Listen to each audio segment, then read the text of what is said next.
আসসালামু আলাইকুম। Hello beautiful people কেমন আছেন সবাই?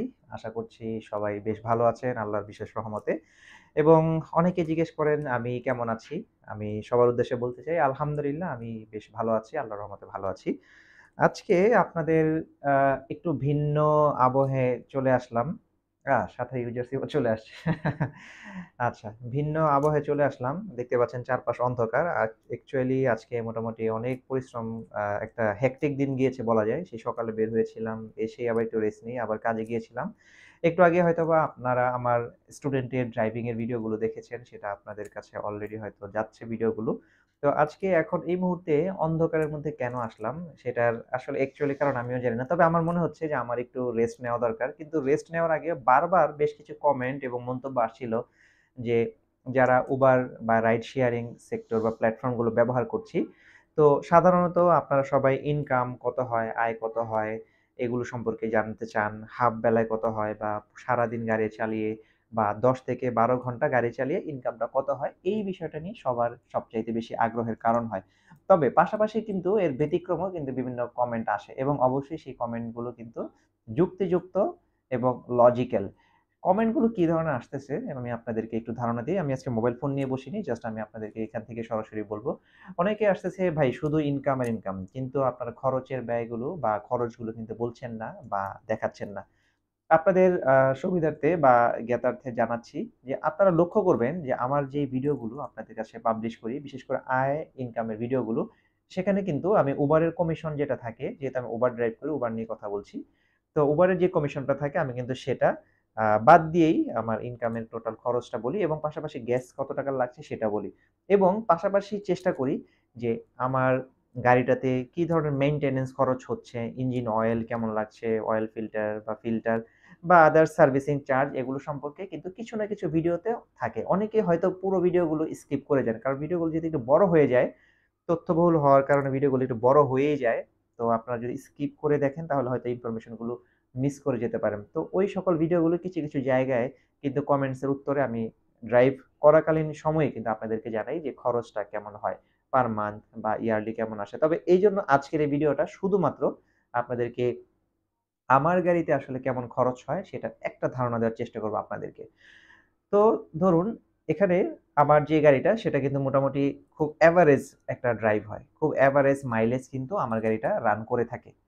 এভারেজ বলতে যেমন কিছু, কিছু ড্রাইভার বা রাইডার যারা আছেন তারা কিন্তু রাইড শেয়ারিং এর ক্ষেত্রে ফুল টাইমে ব্যবহার করেন। আই মিন হয়তো খুব ভোরে বের হয়ে যান, দুপুরে বাসায় এসে রেস্ট নিয়ে দেন আবার বের হয়ে যান এবং সবগুলো রাইডের প্ল্যাটফর্মই তারা ব্যবহার করে থাকেন। তো সেই ক্ষেত্রে কিন্তু তাদের খরচের বা গাড়ির মেইনটেন্যান্স এর খরচটা কিন্তু বেশি আসবে এবং পাশাপাশি ইনকামের ব্যাপারটাও কিন্তু বেশি আসবে। সব মিলে অ্যাকচুয়ালি ভাইস ভার্সা একটা ব্যাপার হয়। মানে সেম টু সেম। এখন আমারটার হিসেবে যদি বলি যেমন ধরুন, আমার কিন্তু এই গাড়িটার ক্ষেত্রে আমি আমার ব্যক্তিগত ফ্যামিলি পারপাস এ কিন্তু গাড়িটা ব্যবহার করছি। আপনারা দেখছেন নিয়মিত। এবং পাশাপাশি Uber এ রাইড শেয়ার করছি। আবার কন্ট্রাক্ট ট্রিপেও যাচ্ছি আমার পরিচিত মানুষজনদের মধ্যে। আবার মাঝে, মাঝে দেখা যাচ্ছে বা আপনারা দেখতে পাচ্ছেন যে আমি আমার গাড়িটা দিয়ে আমি কাউকে ড্রাইভিং ও ট্রেন আপ করছি বা শেখানোর চেষ্টা করি। যদিও এটা খুব কম, সংখ্যায় খুব কম। অনেক সময় ভিডিও করি না। তো দেখা যাচ্ছে এভারেজে আমার গাড়িটা পার মান্থ যদি Uber এর ক্ষেত্রে যেমন ধরি আমি ২৬ দিন Uber এ গাড়িটা ড্রাইভ করি। একটু মনোযোগ দিয়ে শুনবেন বিষয়টি। আমি ধরুন আমি ২৬ দিন কমপক্ষে যদি Uber এর গাড়িটা চালাই হাফ বেলা। তো আমি যে পরিমাণ গ্যাসটা নেই ধরুন ৳৭০০ বা ৳৬০০ গ্যাস নেই। এভারেজে যদি কাউন্ট করি তাহলে হচ্ছে ৳৫০০ গ্যাস নিয়ে থাকি। তাহলে আমি মোটামুটি ৮০ থেকে ১০০ কিলোমিটার পর্যন্ত আমি প্রতিদিন ড্রাইভ করি ২৬ দিন। তো সেক্ষেত্রে ধরুন যে আমার ২৬০০ কিলোমিটার আমি যদি এটাকে একটু বাড়িয়ে ধরি ধরুন ৩০০০ কিলোমিটার আমি শুধু Uber রাইড করি আমার পার মান্থ কিন্তু আমার গাড়িটা রাইড করছে। আবার যখন আমি আবার ড্রাইভিং ট্রেইনার বা স্টুডেন্ট নেই তখন কিন্তু আবার হিসাবটা একটু চেঞ্জ হয়। তখন কিন্তু আমি আবার Uber ড্রাইভ গুলো করি না। তখন দেখা যায় আমি স্টুডেন্টকে নিয়ে বিজি থাকি। তখন আমার মাইলেজটা আবার একটু কমে যায়। যেমন ৬ দিনে এক্ষেত্রে আমার হয়তো ৪০০ কিলো বা ৫০০ কিলো পর্যন্ত কিন্তু আমার ১০০ কিলোর মতো কমে যায়। তো দেখা যাচ্ছে আমার গাড়িটার উপর প্রেশারটাও বেশ কিছুটা কম পড়ে। তো সব মিলিয়ে ধরুন আমার গাড়িটা মান্থলি আমি যদি বাড়িয়েও ধরি ৪০০০ কিলোমিটার চলে বা ৩.৫ থেকে ৪০০০ কিলোমিটার চলে। এখন আমি যেই গ্রেডের ইঞ্জিন অয়েল গুলো ব্যবহার করি 20W40 আ সরি 20W50 গ্রেডের এটার ভিসকোসিটি মোটামুটি অনেক ভালো এবং অনেক কোয়ালিটিফুল মাল্টি গ্রেডের এবং অবশ্যই জেনুইনটা ব্যবহার করার চেষ্টা করি। তো যার ফলে দেখা যাচ্ছে যে আমি এই ইঞ্জিন অয়েলটা দিয়ে মোটামুটি ৬০০০ থেকে ৬৫০০ পর্যন্ত ৭০০০ কিলো পর্যন্ত ড্রাইভ করি। এখানে একটি বিষয় লক্ষ্য রাখতে হবে। যে যেহেতু পুরাতন গাড়ি ব্যবহার করছি, আমার গাড়ির ক্ষেত্রে কিন্তু আপনার যখন ৩,০০০ বা ৩,৫০০ কিলো যায়, যেহেতু পুরাতন ইঞ্জিন, কিছুটা ইঞ্জিন অয়েল গাড়ির সাথে খাদের সাথে বের হয়ে যায়। তো ১০০-২০০ এমএল কিন্তু আমাকে রিফিল করতে, যেহেতু একটা ৪ লিটারের ক্যান থাকে, তো আমাকে এটা 50 এমএল বা ১০০ এমএল ৩,০০০ কিলো পর হয়তো আমাকে এটা রিফিল করতে হয়। সো দ্যাট মিনস দেখা যাচ্ছে আমি ৬,০০০ বা ৭,০০০ কিলো যখন ড্রাইভ করি, আমার ইঞ্জিন অয়েলটার প্রাইস পড়ে যায় ধরুন ৳২,০০০। আমার মূলত ১৭ থেকে ১৮০০ টাকার মধ্যে আমি কিনি।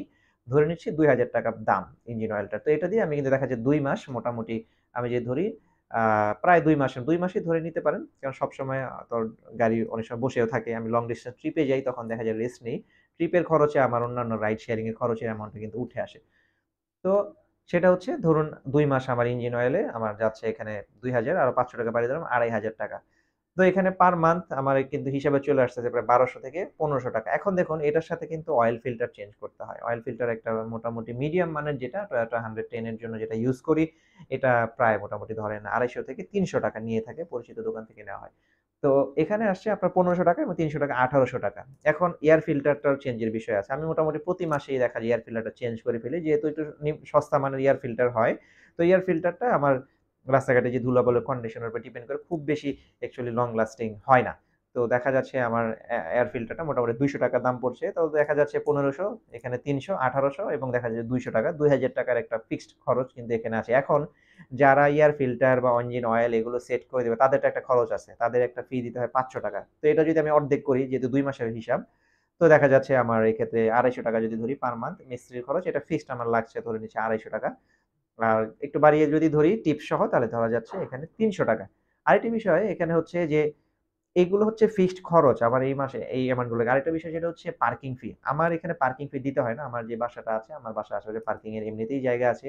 এখানে রাখার জায়গা আছে। আমার পার্কিং ফি দিতে হয় না। আমার বাসার নিচে জায়গা আছে আরকি।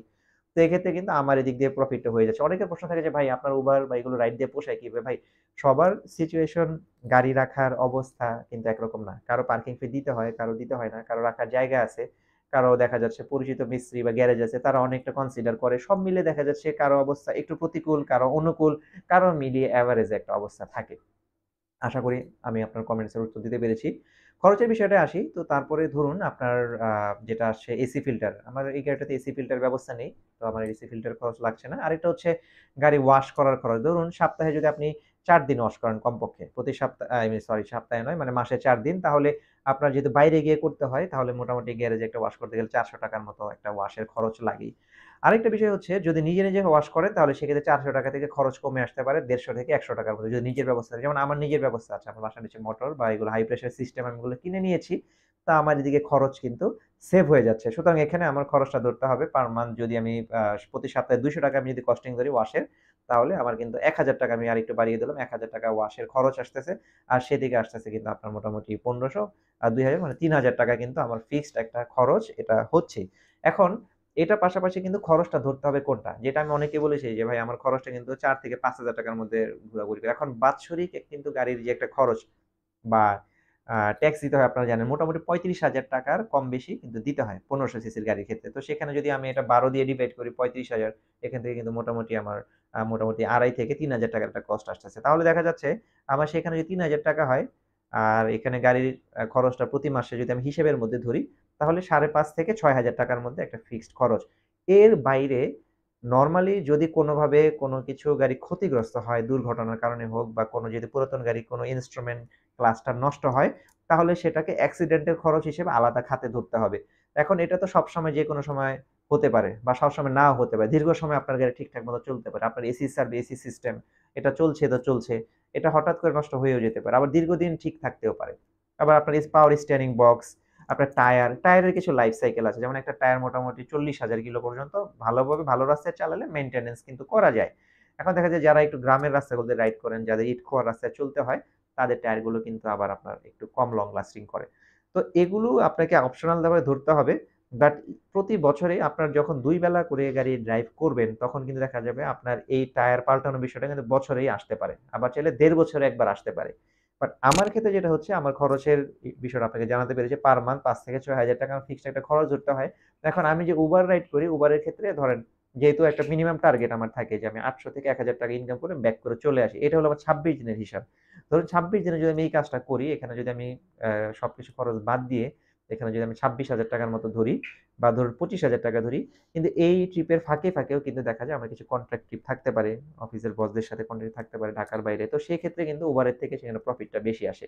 আবার ড্রাইভিং স্টুডেন্ট থাকতে পারে, তখন দেখা যায় আমার গাড়ির মাইলেজ কম হয় কিন্তু আমার প্রফিটটা বেশি হয়। তো সব মিলিয়ে দেখা যাচ্ছে আপনি ফুল টাইম যদি ড্রাইভ করেন, মোটামুটি ৬ ঘন্টা ১২ ঘন্টা ড্রাইভ করেন, অনলাইনে থাকেন, তাহলে আপনার ইনকাম ৬০,000 থেকে ৭০,000 আসতে পারে। পাশাপাশি খরচও কিন্তু তখন আমি যে হিসাবটা দিয়েছি এর থেকে কিন্তু আপনার দ্বিগুণ আসতে পারে। তো কেউ যদি ভিডিওটা মোটামুটি যতটা সম্ভব আমি আপনাদেরকে একটা ক্লিয়ার কনসেপ্ট দেওয়ার চেষ্টা করেছি। যদিও কোনো ধরনের অঙ্ক এখানে প্রকাশ করা হয়নি। ধারণা দেওয়া হয়েছে মাত্র। তারপরেও যদি আপনাদের আর কোনো জিজ্ঞাসা থাকে বা বুঝতে কোনো প্রবলেম হয়, ভিডিওটা আবার রিওয়াইন্ড করে দেখুন। আর নয়তো আপনাদের প্রশ্নগুলো আবার করুন যে ঠিক কোন অংশটি বুঝতে পারেননি। তাহলে আমি সেটা নিয়ে আপনাদেরকে আশা করি জানানোর চেষ্টা করব। ভিডিওটি দীর্ঘ হয়ে গিয়েছে। আপনারা দীর্ঘ সময় অনেকক্ষণ সাথে ছিলেন। আপনাদের সাথে কৃতজ্ঞতা প্রকাশ করছি এবং অবশ্যই চ্যানেলটি প্রয়োজন মনে করলে সাবস্ক্রাইব করতে পারেন যারা এখনো করেননি, এবং শেয়ার করতে পারেন আপনাদের পরিচিত জনদের মাঝে। যারা এই সেক্টরে আসতে চাচ্ছেন তাদেরকেও জানাতে পারেন মার্কেটের এই অবস্থা। বর্তমানে একজন অভিজ্ঞতা থেকে এক্সপেরিয়েন্স শেয়ার করেছি এবং সামনে চেষ্টা করব যারা এই সেক্টরের সাথে জড়িত তাদের এক্সপেরিয়েন্স গুলো আপনাদের সাথে শেয়ার করার। তো আজকে এখানে শেষ করছি। সবাই ভালো থাকেন। আশা করছি পরবর্তী ভিডিওতে দেখা হবে। আসসালামু আলাইকুম ওয়া রাহমাতুল্লাহ।